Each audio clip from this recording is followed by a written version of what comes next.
금송아지라는 제목으로 하나님 말씀 전하겠습니다. 어느 날 한 처녀가 길에서 요술 램프를 주었답니다. 그래서 혹시나 싶어 옛 동화가 생각나서 이 램프를 문지르니까 정말 거짓말처럼 램프의 요정 지니가 나타나서 팔짱을 끼고는 이렇게 말했답니다. 소원을 말씀해 보세요. 한 가지만 들어드리겠습니다. 이 처녀는 소원이 사실은 너무 많았어요. 남자도 사귀고 싶고 결혼도 하고 싶고 그리고 무엇보다 돈도 많이 갖고 싶었답니다. 그런데 어떻게 한 가지만 말할 수 있을까 고민하던 차에 이 처녀는 갑자기 기발한 생각이 나서 한꺼번에 말을 하자라고 생각을 하곤 한꺼번에 램프 요정 지니에게 소원을 말합니다. 어떻게 말했겠어요? 돈, 남자, 결혼. 너무 빨리 얘기를 해서 요정이 그 소원을 이렇게 들어주었습니다. 머리가 돈 남자와 결혼하게 했다는 거예요. 검둥개 100마리가 길을 가다가 역시 요술 램프를 발견합니다. 혹시나 싶은 마음에 검둥개 중에 하나가 이 요술 램프를 비볐어요. 그랬더니 역시나 램프의 요정 지니가 또 나타나서 팔짱을 끼고 이 100마리의 검정개에게 이렇게 말합니다. 너희들 소원을 한 가지씩 들어주겠다. 차례대로 말해봐라. 그런데 반드시 말로 해야 소원을 들어줄 수 있다. 단 같은 소원처럼 중복되면 안 된다. 그러니까 다 다른 소원을 말하라는 거죠. 이 검둥개 100마리 모두는 사실은 마음속에 원하는 것은 딱 한 가지였어요. 사람들로부터 사랑을 받는 백옥 같은 뽀얀 털을, 하얀 털을 갖고 싶은 게 이 100마리 모든 검정개의 소원이었어요. 그래서 개들은 지니 앞에 줄 서서 각기 소원을 말합니다. 모두 다 똑같이 하얀 개가 되고 싶은 게 소원인데 소원은 한 가지만 들어준다고 했으니 다 다른 말로 표현을 해야 되잖아요. 첫 번째 개가 말합니다. 하얀 개가 되고 싶어요. 짠하고 하얀 개가 되었어요. 두 번째 개가 말합니다. 저도 우윳빛 같은 개가 되고 싶어요. 짠하고 우윳빛 같은 흰색 털이 있는 개가 되었어요. 백옥 같은 개가 되고 싶어요. 흰색 털로 뒤덮이고 싶어요. 등등 이 가까스로 99마리가 저마다 하얀색 개가 되어 좋아하는 표현들로 서로 중복되지 않게 다 소원을 이루었어요. 마지막 100번째 개가 지니 앞에 섰어요. 그런데 앞에서 이미 다 하얀색 표현의 소원들을 다 써버렸기 때문에 더 이상 하얀색 표현의 소원이 없었어요. 하얀색 다른 표현을 찾지 못하자 옆에를 이렇게 봤더니 99마리가 모두 다 이 검둥개가 하얀 개가 돼서 좋아라고 뛰는 모습을 보았을 때 마지막 100번째 개가 심술이 나서 지니에게 이렇게 소원을 외칩니다. 제 소원은 저놈들 모두 검둥개로 바꿔주세요. 예전에 경기도 분당에 있었던 교회 창조교회에서 제가 중등부 전도사로 3년을 사역했었는데 그 교회의 담임 목사님이셨던 홍경 목사님께서 몇 년 전에 1년간의 안식년 마치시고 쓰신 책이 있어요. 그 책이 보여주실래요? 더 가까이라는 제목의 책이었습니다. 더 가까이. 이 책의 주제는 하나님과의 관계, 친밀함의 영성을 주제로 한 책이었는데요. 그 책 내용 앞부분에 이런 챕터가 있어요. 주님이 주님인가요? 라는 제목의 챕터인데 이 소제목의 이 챕터에서는 사실 이런 질문을 하고 있는 거죠. 만약에 램프의 요정 지니가 실제로 존재하고 있고 그리고 그 램프의 요정 지니가 지금 내 앞에 있다면 그렇다면 당신은 램프의 요정 지니에게 소원을 빌겠습니까? 아니면 돌아서서 우리 하나님께 기도하시겠습니까? 이 질문으로부터 시작합니다. 여러분 어떠신가요? 여러분 눈앞에 램프 요정 지니가 나타나서 이렇게 팔짱을 끼고 여러분들에게 소원이 무엇이든지 들어주겠다고 얘기합니다. 그러면 여러분들은 어떻게 하시겠어요? 이 램프 요정 지니에게 소원을 말하겠어요? 아니면 돌아서서 하나님께 기도하시겠습니까? 책에서는 물론 그 책을 쓰신 분이 목사님이시니까 당연히 돌아서서 하나님께 예수님의 이름으로 기도할 것이라고 쓰고 있어요. 그러면서도 이 목사님은 한 가지 사실을 덧붙여 더 기록하고 있는데 그것은 그렇게 돌아선 마음이 영 내내 편치 못하다는 사실을 깨달은 거죠. 목사이지만 그럼에도 불구하고 자꾸만 누구에게 마음이 흔들리는 거예요? 램프 요정 지니에게 마음이 흔들린다는 것이죠. 그러면서 자신이 왜 이렇게 흔들리게 되는지 그 흔들리는 이유에 대해 꼼꼼히 묵상하며 글로 적습니다. 하나님에게 기도하는 것보다 램프 요정 지니에게 더 마음이 흔들리는 이유. 첫 번째, 지니는 비비면 나오지만 하나님은 아무리 간절히 기도해도 침묵하시기 때문이라는 거예요. 공감 가지 않으십니까? 지니는요, 비비면 바로 눈앞에 나타나 팔짱 끼고 나타나 묻지도 않았는데 소원이 무엇이냐고 물어준다는 거죠. 그런데 우리 하나님은 아무리 목 놓아 부르짖어도 어떤 때는 꿈쩍도 안 하시는 것처럼 보일 때가 더 많다는 거예요. 두 번째는 지니에게는 어떻게 하든 세 가지 소원만 잘 말하면 되지만 우리 하나님에게는 소원을 말하고는 그 소원에 대해 끊임없이 돌아보게 한다는 것. 이 소원이 신학적으로 합당한지, 이렇게 기도해도 괜찮은 건지, 이렇게 기도해도 하나님이 응답해 주실 것인지, 하나님이 이 소원 기도에 과연 기뻐하실런지 끊임없이 돌아서서 기도에 대한 자기 검열을 하게 된다는 것이죠. 세 번째, 이 차이가 아주 결정적인 차이인데 어쩌면 이것이 가장 중요한 이유인데, 지니는요, 램프 요정 지니는 소원을 들어주고 어떡합니까? 램프 속으로 다시 들어가요. 그런데 하나님은 어떻게 해요? 끊임없이 우리와 같이 살고자 한다는 거죠. 어쩌면 이 세 번째가 지니에 비해 하나님이 더 부담스럽게 느껴지는 이유였다고 이 목사님은 책을 통해 기록하는 거예요. 그러면서 그 책에서는 좀 더 나아가 이런 질문을 합니다. 주님께로 더 가까이 나아가는 이 친밀한 영성의 삶은 기도 응답을 받고 우리의 소원이 이루어지는 것으로 끝나는 것이 아니라는 거죠.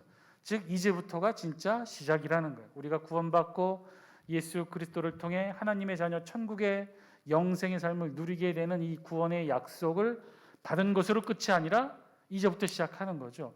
천국의 약속을 받고 하나님의 자녀로 천국 백성으로 어떻게 해요? 이 세상을 살아가는 것. 거기서부터 실제 우리의 신앙의 삶을 시작하게 된다는 거예요. 어쩌면 우리가 기도하고 응답을 받고 또다시 기도하고 또다시 응답을 받는 과정을 통해 어쩌면 우리와 하나님의 관계가 점점 더 가까워지고 다가가는 과정의 삶을 느끼게 되는 것이 바로 우리 신앙의 삶이라는 거예요. 이 간극은 처음에는 어마어마했다는 것이죠. 하늘과 땅의 거리만큼이나 우리와 하나님의 관계는 멀고 멀었다는 거예요. 그러나 계속적으로 기도를 통해 우리와 하나님의 관계가 가까이 다가가는 것. 결국은 2000년 전 이 땅이 예수 그리스도께서 십자가를 통해 땅과 하늘을 연결시켰던 것처럼 우리도 결국 기도의 삶과 신앙의 삶을 통해 땅과 하늘이 만날 수 있는 그 간격의 지점까지 우리가 하나님과 친밀의 영성의 관계를 만들어가는 것. 그것이 바로 오늘 우리의 신앙의 삶의 모습이라는 거죠. 그런 의미에서 지금 우리 앞에 있는 그분이 누구인가를 이 책은 계속해서 묻고 있어요. 지금 저와 여러분들의 앞에 계셔서 우리의 예배를 받으시는 그분이 누구인가? 우리는 지금 누구 앞에 서 있느냐 이거죠. 램프의 요정 지니 앞에 서 있나요? 아니면 우리를 창조하시고 우리에게 구원의 길을 내어주신 전능하신 하나님 앞에 서 있는지. 그저 우리의 소원만 들어주고 우리의 삶과는 아무런 관계도 없이 다시 램프로 돌아가는 그런 지니 앞에 우리가 서 있는 것인지, 아니면 지금 우리와 함께 이곳에서 함께 거하시는 하나님이신지, 지금 우리 앞에 있는 분이 누군지 묻고 있다는 거예요. 책의 질문 그대로 저와 여러분들에게 묻게 되기를 원합니다. 지금 우리 앞에 계신 분은 누구이십니까? 램프의 요정 지니입니까? 아니면 우리와 함께 영원토록 함께 계시기를 원하시는 전능하신 하나님이십니까? 오늘 우리 본문의 주제는요, 우상 숭배예요. 아마도 이스라엘 공동체가 제일 처음 하나님을 대신해 우상을 만들고 우상을 숭배한 사건이 바로 오늘 본문에 나와 있는 금송아지 우상 숭배 사건입니다. 우상과 하나님, 이 땅을 살아가는 그 어떤 그리스도인들도요, 사실은 이 두 가지를 놓고 질문한다면 모든 그리스도인들은 우상이 아닌 하나님을 선택할 것입니다. 지금 우리 앞에 있는 그분이 누구인가? 진이인가 아니면 하나님인가 질문한다면 누구나 다 하나님이라고 답을 하겠죠. 그런데 실제로 우리의 삶의 모습에서 보면 그렇지 못한 모습들이 얼마나 많이 존재하는지 보게 됩니다. 다음 사진 한 장 보여주실래요? 이 사진은 2013년 10월 25일 나들목 교회에서 아주 특별한 예배를 드렸던 것이 기사화되어 알려지게 됐던 일입니다. 예배의 제목은요, 제1회 박정희 대통령 추모 예배였습니다. 이 사진은 오마이뉴스 기자가 이것을 사진으로 내걸면서 기사를 썼는데, 이 기사에 의하면 이 박정희 대통령 추모 예배를 연합으로 드렸는데 이날 다른 교회 여러 목사님들이 함께 모여서 예배를 드렸대요. 그 중에 한 목사님이 추모 헌시, 박정희 대통령을 향해 추모 헌시를 하셨는데 거기에 이렇게 하셨다는 거예요. 자랑스러운 대한민국을 세우려던, 멋진 대한민국을 물려주려던 님의 심장의 고동이 느껴지는 것 같다. 이렇게 시작하면서 아주 긴 추모 헌시를 낭독을 했고, 그뿐이 아니라 다음 사진 보여주실래요? 설교를 하신 목사님은 어떻게 설교하셨냐면, 대한민국에서는 독재를 좀 해야 한다 라고 말을 하자 성도들이 아멘 아멘으로 화답을 했고, 그래서 그 독재에 대한 이유를 뭐라고 얘기를 하셨냐면, 하나님이 독재를 하셨기 때문에, 그 하나님이 무조건 하나님께 순종하라고 말씀하셨기 때문에 그랬다는 거예요. 그래서 이 기사의 타이틀 부제가 뭐냐면, 한국은 좀 독재를 해야 합니다 라고 그 밑에 아멘 아멘 이렇게 쓴 거예요. 이렇게 해서 기사가 나왔어요. 설교의 논조는 하나님이 독재하셨으니 우리도 독재에 순종해야 된다는 논리였던 거죠. 사실은 이 박정희 대통령 추모 예배는요, 몇몇 교회가 연합으로 예배를 드렸던 것이고, 이 일로 기독교계 안에서는 큰 파장을 일으키는 사건이 되었어요. 다른 정치적 사안은 차치해 두고라도 목사님들의 개인적 정치적 성향이 있으니 각자 좋아하는 인물들이 있고 사상도 있을 것입니다. 그것을 말하고 싶지는 않아요. 그런데 저는 이 신문 기사에서 마음에 걸렸던 것이 이 신문 기사 후반부에 있었던 내용이에요. 기자는 그래서 결론으로 어떻게 맺고 있냐면, 다음 PPT 보여주실래요? 그 기사의 마지막 내용입니다. 목사가 개인적으로 박정희를 추모할 수 있다. 하지만 기독교, 개신교는 사람을 예배할 수 없다. 예배는 오직 하나님께만 드리는 의식이다. 박정희가 독재자이기 때문에 예배하면 안 되는 것이 아니라 사람이므로 예배할 수 없다. 하나님 외에 예배 대상을 삼는다면 그것은 곧 우상 숭배다. 그러므로 박정희 대통령 추모 예배는 우상 숭배다. 당연히 노무현 추모 예배도 김대중 추모 예배도 안 된다. 이 기사를 쓴 사람은 기자예요. 목사가 아니었어요. 기사를 읽는 순간 부끄럽다는 생각을 했습니다. 어떻게 보면요, 사실 정치적 성향을 떠나서 그걸 말하고 싶은 게 아니에요. 우리도 가족을 위해서 명절이나 혹은 장례 예식이 끝나고 추모 예배를 드리지 않습니까? 많은 경우 우리도 죽은 자를 위해서 혹은 죽은 자 때문에 추모 예배를 드립니다. 그런데 원칙적으로는요, 안 된다는 거죠.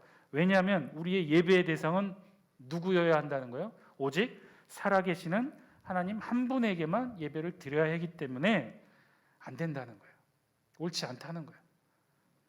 그래서 또 오히려 반대인 것이죠. 우리는 명절이어도 하나님께 예배를 드리고, 장례식에서도 하나님께 예배를 드리는 거예요. 즐거워도 하나님께 예배를 드리고, 슬퍼도 하나님께 예배를 드리는 거예요.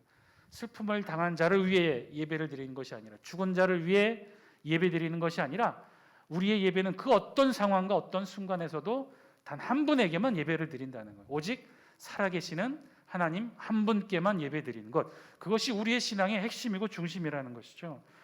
그래서 오늘 우리 본문을 보면요, 정말 이해할 수 없는 모습을 보게 돼요.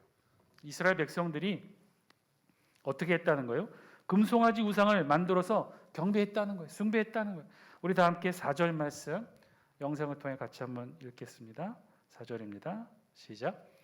아론이 그들의 손에서 금고리를 받아 부어서 조각칼로 새겨 송아지 형상을 만드니 그들이 말하되 이스라엘아, 이는 너희를 애굽 땅에서 인도하여 낸 너희의 신이로다 하는지라. 아멘. 송아지 형상으로 우상을 만들었던 것이고, 그리고 그것을 향해 뭐라고 선포한 거예요? 너희의 신이라라고 선포를 한 거예요. 우리말 번역으로는요, 송아지로 되어 있는데 원래 히브리 원어로는 에겔이라는 단어예요. 그 단어의 뜻을 직역하면 숫송아지, 황소로 번역하는 게 더 적당하다고 해요. 그것이 더 맞아요. 당시 애굽에서는요, 많은 동물들을 우상 숭배했어요. 심지어 나일강처럼 그 나일강 자체를 숭배하기도 했습니다. 특히 이 나일강 삼각주, 풍요로운 이 삼각주 지역의 멤피스라는 지역에서는 어떤 우상을 섬겼냐면 황소 모양의 우상을 섬겼어요. 초기에는 첫 번째, 그 다음 사진 보여주실래요? 초기에는 이런 형태로 황소 모양을 숭배하는 무네비스라고 하는 이 신의 이름으로 황소를 섬겼고요. 후대에 갈수록 그 다음 사진 보여주실래요? 원형 그대로의 모습인 아피스가 우상으로 숭배되어 있습니다. 그러니까 이스라엘 백성들은 예전 기억을 떠올린 거죠. 예전 기억이 어떤 거예요? 애굽에서 노예 생활을 하면서 애굽 사람들이 섬겼던 저 황소 모양의 아피스를 떠올렸던 거죠. 그런데 이 아피스는요, 금으로 만들지 않았어요. 청동으로 만들었어요. 그런데 지금 이스라엘 백성들은 이 금송아지를 무엇으로 만든 거예요? 금으로 만들었다고 했어요. 그러니까 사실은요, 이들은 지금 애굽에서 섬겼던 아피스, 이 황소 우상을 떠올리기는 했으나 정확하게는 이들이 제작하여 만든 것은 아피스 우상을 제작한 건 아니었어요. 왜냐하면 재료가 틀렸기 때문에. 만약에 이들이 애굽에서 섬겼던 아피스를 떠올리고 아피스, 황소 우상을 만들었다면 금으로 만들지는 않았을 거예요. 그리고 이름도 아피스라고 정확하게 그 신의 이름을 지칭했겠죠. 그러나 오늘 본문에 이스라엘 백성이 만든 금송아지는 그 이름이 아피스가 아니었어요. 너희를 애굽 땅에서 인도해낸 너희의 신이라고 이름을 지었던 거죠. 도대체 이스라엘 백성들은 왜 이 금송아지 우상을 만들었던 것일까? 애굽에서 섬겼던 아피스와는 비슷하지만 전혀 다른 재료로 이 우상을 만들고 전혀 다른 이름으로 이 우상을 불렀던 이유는 무엇이었을까? 아니, 근본적으로 이스라엘 백성들은 왜 갑자기 이 금송아지 우상을 만들게 되었던 것일까? 그것도 다름 아닌 아론의 주도로 이 우상을 만들고 있다는 사실이 본문을 읽는 우리를 더욱더 슬프게 합니다. 도대체 아론은 왜 이 금송아지 우상 숭배를 주도하여 만들게 되었던 것일까요? 이스라엘 백성들이 금송아지 우상을 만들게 되었던 주된 이유는 도대체 무엇이었을까? 2절과 3절의 말씀을 통해서는 최소한 이 금송아지 우상을 제작하는 데 참여한 아론의 마음을 살짝 엿볼 수가 있어요. 우리 2절과 3절 같이 한번 읽어볼까요? 시작. 아론이 그들에게 이르되 너희의 아내와 자녀의 귀에서 금고리를 빼어 내게로 가져오라. 3절. 모든 백성이 그 귀에서 금고리를 빼어 아론에게로 가져가매. 아멘. 우상을 만들어내라는 백성들의 요구에 아론이 백성들에게 이렇게 명령한 거죠. 그 명령은 뭐예요? 바로 우상을 만들 재료를 백성들에게 내라는 거죠. 그런데 그 우상의 재료로 아론은 지금 백성들에게 무엇을 요구한 거예요? 금고리를 달라고 명령합니다. 금고리는요, 통칭해서 표현한 귀금속의 이름이에요. 금고리로는 귀고리도 있고요, 팔찌도 있고요, 발찌도 있어요. 이렇게 착용하는 금 형태로 만든 고리 형태를 말합니다. 이스라엘 백성들이 착용했던 장신구 중에서 가장 비싼 재료가 아마 이 금고리였을 거예요. 그러니까 금송아지 우상의 재료로 이 아론은 너희들의 자녀들의 몸에 착용하고 있던 귀고리, 금팔찌, 금발찌로 착용했던 이 금고리를 내라는 것이죠. 사실은요, 이것으로 금송아지 우상을 만드는 것 적지 않은 재료이고 적지 않은 가치의 금이었어요. 물론 금을 손톱만하게 작게 만들 수 있겠죠. 금송아지를 작게 만들 수 있을 거예요. 그런데 적어도 200만 이스라엘 백성들 앞에서 보여줄 정도가 되려면 굉장히 커야 했어요. 아마도 추정컨대 이런 200만 명의 사람들의 시각으로 볼 때 보여질 수 있는 우상으로 만들기 위해서는 실제 크기의 황소 모양의 금으로 만들어도 사실은 다 보여지지 못한 것일 거예요. 그러니까 최소한 가장 작은 형태가 실제 황소 크기만한 금송아지로 이 우상을 만들었다는 것이죠. 그러면 굉장한 양의 금이 필요했을 거예요. 그렇다면 질문이 생기죠. 애굽의 노예 신분이었던 이스라엘 백성들에게 그 많은 금고리, 금의 양이 어디서 났을까? 금송아지 우상을 만들어낼 수 있을 만큼의 금고리가 어디서 났을까? 학자들의 연구에 따르면 출애굽기 15장 35절 36절 말씀을 근거로 둡니다. 우리 12장 35절 36절 말씀 볼까요? 시작. 이스라엘 자손이 모세의 말대로 하여 애굽 사람에게 은금 패물과 의복을 구하매 여호와께서 애굽 사람들에게 이스라엘 백성에게 은혜를 입히게 하사 그들이 구하는 대로 주게 하심으로 그들이 애굽 사람의 물품을 취하였더라. 아멘. 이 출애굽기 12장 말씀은 이제 10가지 재앙 끝으로 이스라엘 백성들이 애굽에서 출애굽할 때 애굽 사람들로부터 이 은금 패물을 요구했고, 그런데 하나님이 그들의 마음을 움직이셔서 애굽 사람들이 이스라엘 백성들에게 은금 패물을 주었다는 기록이에요. 그러니까 이 말씀에 근거해 보면 출애굽 당시 이스라엘 백성들이 애굽 사람들로부터 각종 보석을 받아 나왔다는 것이죠. 그리고 이 금고리는 단순히 장신구의 역할을 할 뿐만 아니라 점을 치는 데 사용되는 도구로도 썼다는 거예요. 그러니까 당시 애굽의 종교에 물들어 있었던 상당수 이스라엘 백성들의 가정에는 이 최소한 한두 개의 금고리 이상은 다 가지고 있었다는 것이죠.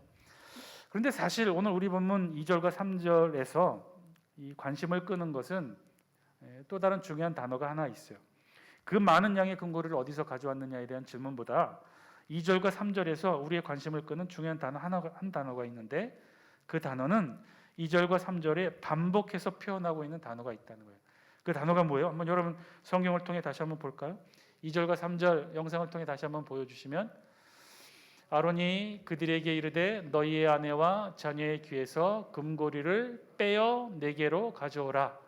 모든 백성이 그 귀에서 금고리를 빼어 아론에게로 가져가매. 우리 성경 2절과 3절이 계속해서 표현하면서 반복하여 강조하는 표현이 있어요. 그 표현이 뭐예요? 빼어내라는 단어의 표현이에요. 이 빼다, 빼어내다. 이 단어의 원어는요, 파라크라는 히브리어 단어인데, 이 단어의 본문에서의 문법적인 뜻은요, 다름 아닌 어떤 뜻이냐면, 우리 성경은 빼어라고 번역했지만 원래 단어의 뜻은 잡아 떼어내다라는 뜻이에요. 즉 이 단어 파라크, 우리말 번역으로는 빼어라고 번역했는데, 이 단어는요 그냥 단순한 그런 단어가 아니라 좀 거친 단어였다는 것이죠. 그러니까 금송아지 우상을 만들기 위해 지금 아론이 백성들에게 어떻게 명령한 거예요? 좀 거칠게 명령했다는 거예요. 네 자녀들에게서 금고리를 뺏어서 가져오라, 이렇게 명령을 한 거죠. 그러니까 즉 여기 2, 3절에는요 아론의 거칠고 격한 흥분의 마음 상태를 이 단어 한 단어를 통해 지금 표현하고 있다는 거예요. 그랬던 거죠. 지금 아론은요 기쁘게 백성들의 요구에 맞춰서 금송아지 우상을 만들려고 명령했던 게 아니었던 거예요.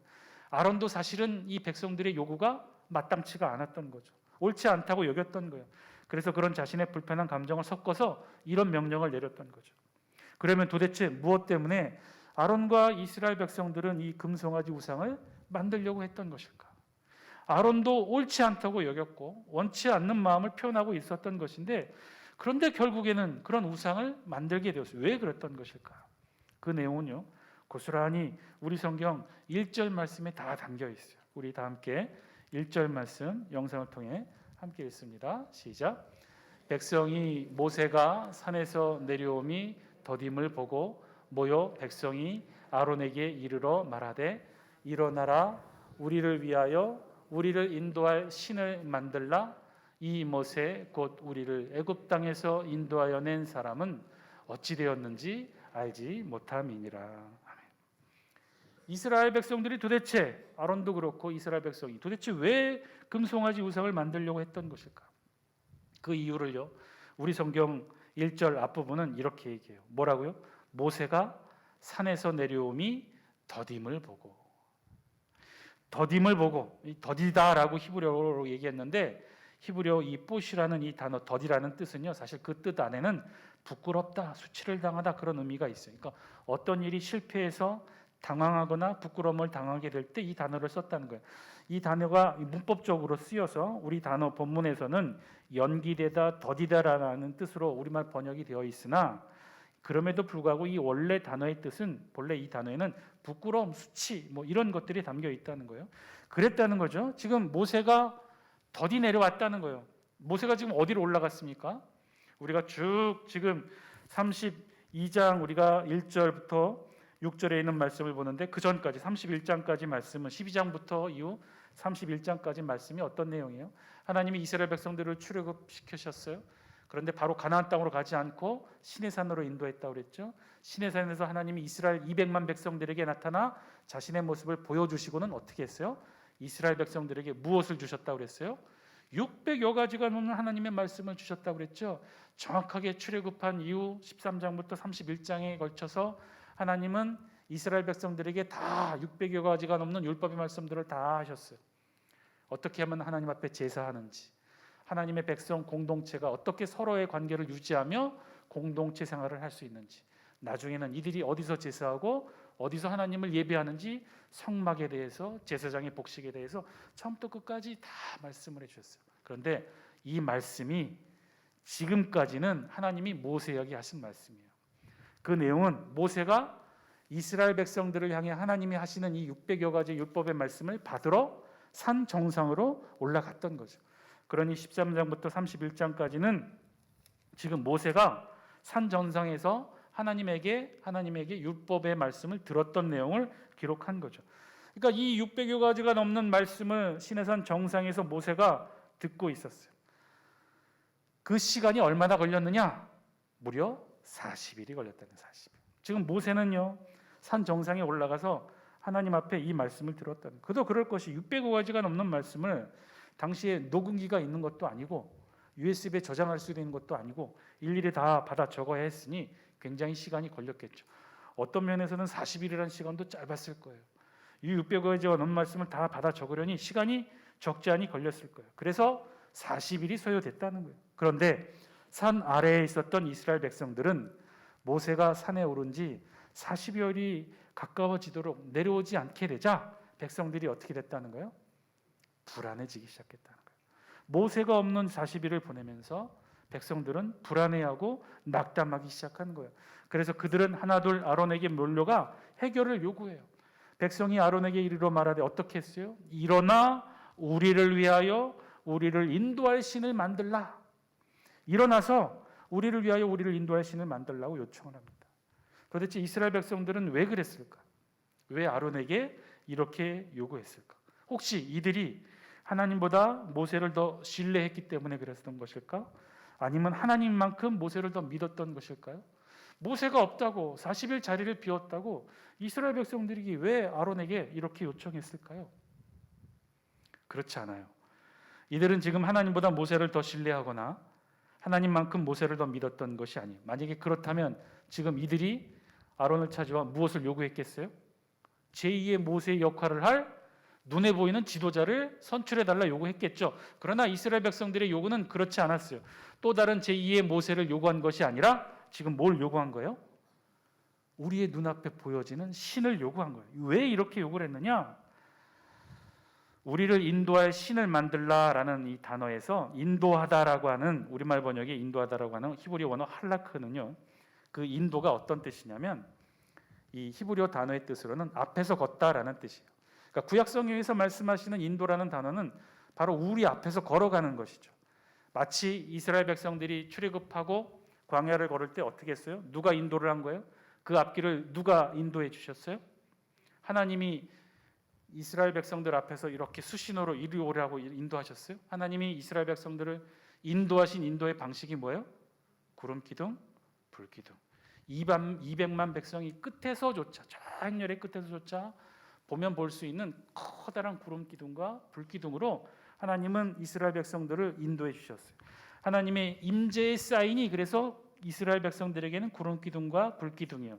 그런데 그런 이스라엘 백성들을 인도해 온 구름 기둥, 불 기둥이 지금 어디에 있나요? 40일간 모세가 산 정상에 올라간 그 시간에 하나님의 임재의 사인이었던 구름 기둥과 불 기둥이 지금 어디에 있는 거예요? 사실은 산 정상에 모세를 따라 산 정상에 지금 구름 기둥과 불 기둥이 있었어요. 산 정상을 구름이 감쌌고 그 안에서 천둥과 번개가 치며 구름 기둥이 내재하고 있었어요. 하나님이 모세와 함께 있는 지금 산 정상에서 머무르고 있는 바로 그곳에 이스라엘 백성들을 이끌었던 구름 기둥, 불 기둥이 바로 거기에 있었던 거죠. 이스라엘 백성들이 두려워했던 이유는 그들의 지도자 모세가 없어서 두려워했던 것이 아니라 자신들을 지금까지 인도해 왔던 하나님의 임재의 상징 구름기둥 불기둥이 산 아래, 자신들이 장막이 있는 산 아래 있지 아니하고 어디에 있다는 거예요?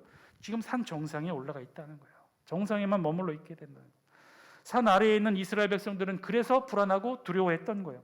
더 이상 하나님의 임재의 모습을 볼 수 없기 때문에 산 정상에 모세와 함께 올라가 버린 그 구름기둥 불기둥을 바라보면서 더 이상 자신들과 함께하지 않는 하나님의 사인을 보며 불안해했다는 거예요. 그래서 이들은 아론을 찾아와 뭐를 요구한 거예요? 제2의 인도자 모세를 요구한 것이 아니라 자신들과 함께할 수 있는 임재의 신을 만들어 달라고 아론에게 요구한 거죠. 모세와 함께 사라진 하나님의 임재의 상징을 만들어 내라는 거예요. 1절 우리 다시 한 번만 볼까요? 1절 마지막에 그래서 이렇게 표현하고 있죠. 마지막에 보면요, 밑에서 세 번째 줄 가운데 이 모세, 거기부터 읽겠습니다. 시작. 이 모세 곧 우리를 애굽 땅에서 인도하여 낸 사람은 어찌 되었는지 알지 못함이니라. 지금 모세가 올라간 산 정상에 모세와 함께 온통 구름과 불기둥의 번쩍임이 휩싸여 있어요. 모세가 올라간 그 산 정상에 하나님의 임재의 상징으로 보여지는 징조가 하루 종일 내내 산 정상에만 있었던 거예요. 그런 곳에 모세는 올라가서 내려오질 않고 있는 거죠. 그러자 백성들이 모세는 더 이상 내려오지 않을 것이라 여겼던 거예요. 시내산 정상에서 모세 혼자 하나님과 함께 영원히 거하는 것으로 생각했던 거죠.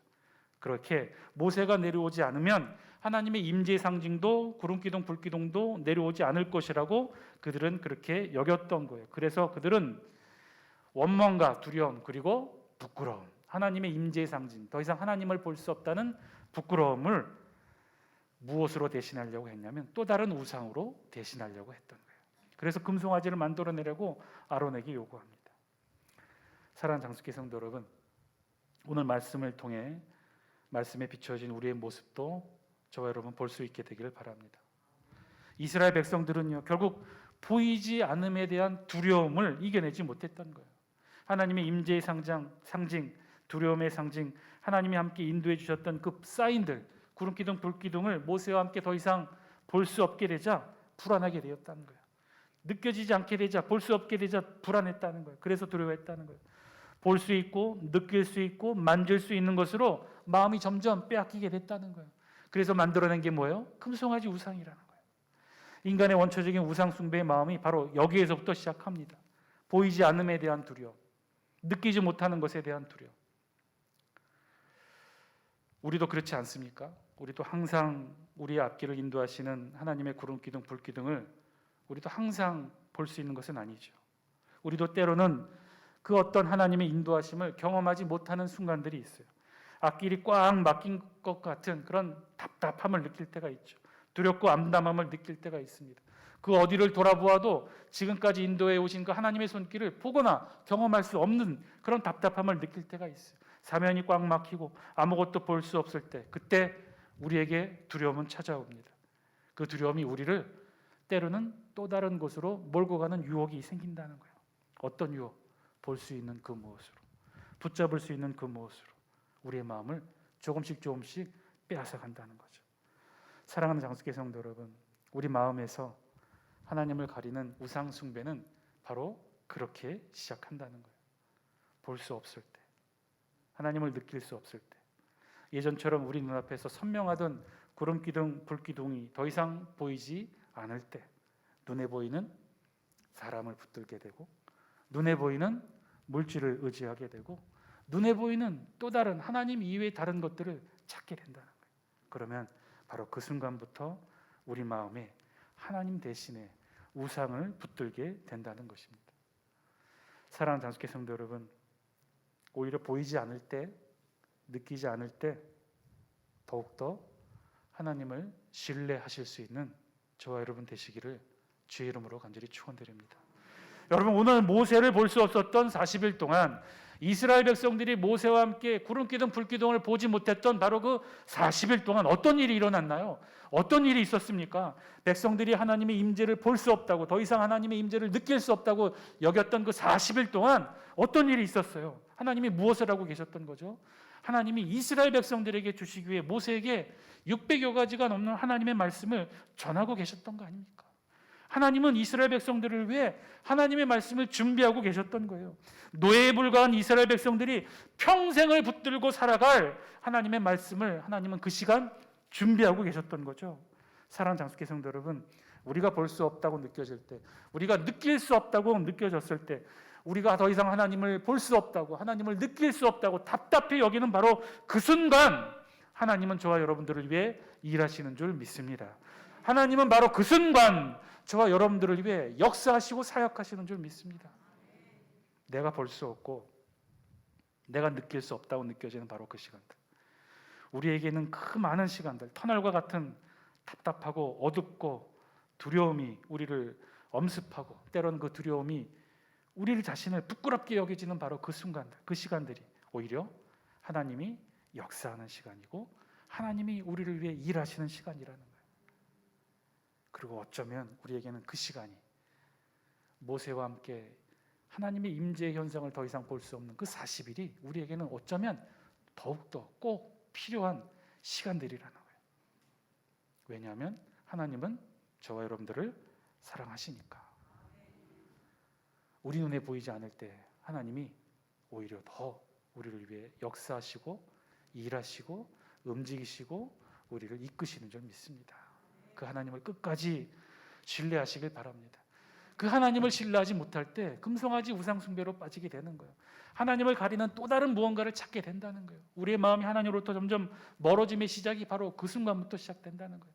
오히려 볼 수 없을 때, 느끼지 못할 때, 우리 사면이 꽉 막힌 것 같이 답답하여 여겨질 때, 그럴 때 오히려 더 하나님을 믿고 신뢰하고 지금 이 순간 우리를 위해 역사하시고 움직이시고 일하시는 그 하나님을 믿고 의지하시는 저와 여러분 되시기를 바랍니다. 오늘부터 총구역 연합 예배를 끝으로 이제 또 긴 겨울의 방학에 들어갑니다. 그래도 오늘 말씀에 의지하여 저는 선포합니다. 우리 하나님의 사역에는, 하나님의 역사하심에는, 하나님이 우리와 우리 가정과 우리 일터를 위해 일하시는 그 역사하심에는 방학이 없는 줄 믿습니다. 우리 구역 모험은 쉬어도 우리 하나님의 역사하심은 쉼이 없어요. 하나님은 바로 이 기간 안에도 역사하시고 우리를 위해 일하시는 줄 믿습니다. 우리가 비록 보지 못하고 느끼지는 못해도 하나님은 역사하시고 움직이시고 일하셔요. 오히려 이 시간, 하나님을 더 볼 수 없고 느끼지 못한다고 여기는 바로 이 시간 오히려 더 기쁘게 여기시고, 이 시간에 하나님이 과연 우리를 위해, 우리의 소원과 기도를 위해 어떻게 역사하시고 움직이시는지 보자는 거예요. 믿음의 눈으로 바라보시라는 거예요. 이 긴 방학이 끝나면 우리가 어떻게 성숙해 있는지, 이 긴 방학이 끝나면 우리에게 어떤 하나님의 사역의 손길들이, 움직임의 모습들이 어떻게 우리를 채워주셨는지 기대하고 소망하는 마음으로 바라보시라는 거예요. 오늘 그렇게 구역 모임 마지막으로 함께 해주시고 다시 보게 될 그날까지 더 건강히 잘 구역 식구들 있게 해달라고 더 따뜻한 구역 모임 함께 하시길 바랍니다. 그리고 이 시간에도 하나님은 여러분들을 함께 하시고 지켜주십니다라는 축복의 말들로 함께 서로 위로하고 격려하는 오늘 구역 모임의 시간들이 되시길 바랍니다.